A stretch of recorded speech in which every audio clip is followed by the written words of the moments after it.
of Ghazali. He said, وَيَسْتَدْبِرُ الْقَبْرَ الشَّرِيفِ. He said, if he wants to make dua, then he put the grave of the Prophet behind him. And he's the commentator of the book Ihya Ulum al-Din. Look what people do today. When they make dua, they stand before the Prophet's grave, ﷺ, and they start to make dua like this. While they should be taking the direction of Qibla. The Prophet, whenever he makes dua to Allah subhanahu wa ta'ala, he used to be taking the direction of Qibla, not the grave. Now, and Nawawi still, now I mentioned Az-Zabiri. Let's get out of it now. Continue what An-Nawawi said. He said, it was reported by Abu Musa al-Asfahani in his book Adab al-Ziyarah. He has a book called Adab al-Ziyarah, the ethics of visiting the grave. He said, وَقَالَ الْفُقَهَاءُ الْمُتَبَحِّرُونَ الْخُرَسَانِيُّونَ. The high quality of scholars said, from Khurasan, الْمُسْتَحَبُّ فِي زِيَارَةِ الْقَبْرِ. What is really advisable in visiting the graves, أَنْ يَقِفَ مُسْتَدْبِرَ الْقِبْلَةِ, that he should be standing before the Qibla.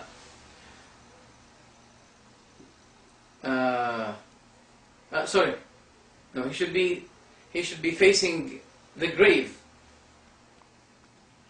giving salam to him, and he should not be just want to make salam. He did not say about supplicating.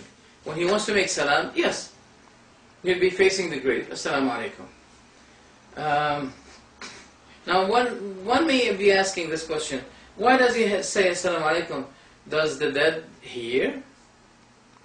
The answer is, those who have this question, they did not really know the meaning of the word Salaam Alaikum.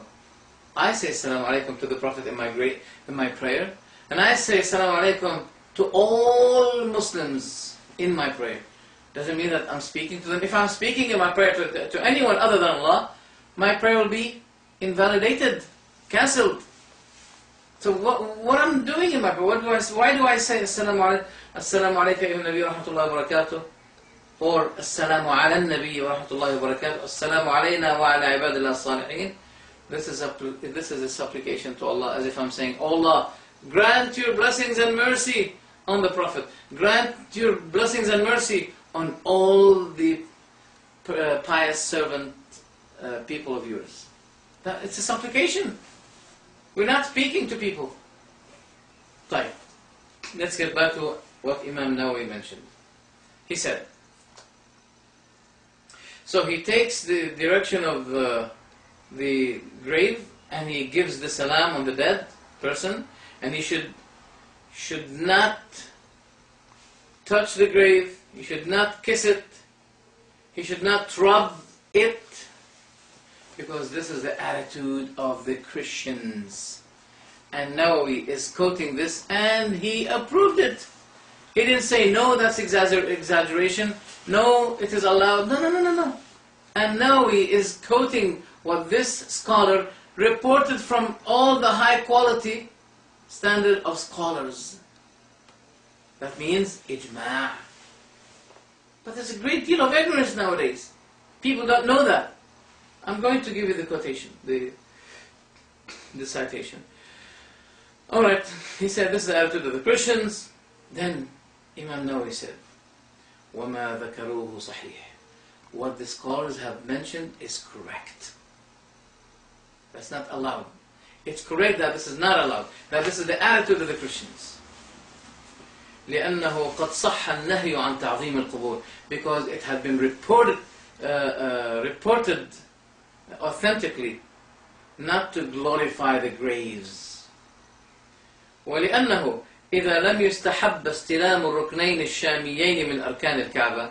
And because if it was reported that the two other corners of Kaaba is not permissible to be touched, because we have four corners.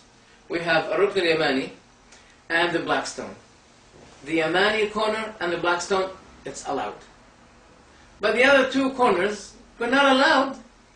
So one person said, alright, I'm going to use my analogy And I say, if the two corners are allowed to be touched, why not the other two corners? No. Scholars said no. So if there's no way of using analogy in this case. It's a matter of doctrine. So if the black stone was allowed to be touched, we're not going to be using our analogy and saying, all right, we can compare the white stone to the black stone. No. Gray stone, no. Green stone, no. Only this black stone. And Umar said, when he touched the black stone, he said, I know you are a mere stone, that you neither benefit nor you can harm. And had not I have seen the Prophet doing this, I would have not been doing it. This is the doctrine of Umar al-Khattab. So was Umar Wahhabi? Was not Wahhabi? So what those people brought is not something new. It's based on what even Imam Nawawi mentioned. Let's continue what Imam Nawawi said. He said, so if it was not permissible for the person to touch the other two corners of the Kaaba, so not touching the prohibition of touching the other stone of the grave or etc., it is rather to be prohibited as well. It is more likely to be prohibited. If the two corners of the Kaaba are not allowed to be touched, that means the grave should not be rather touched. Where did he say that? Where did he say that? Al-Majmu' Sharh al-Muhadhab, Volume 5, page 311. Let those who say Wahhabis make it haram give you an answer to what Imam Nawawi said.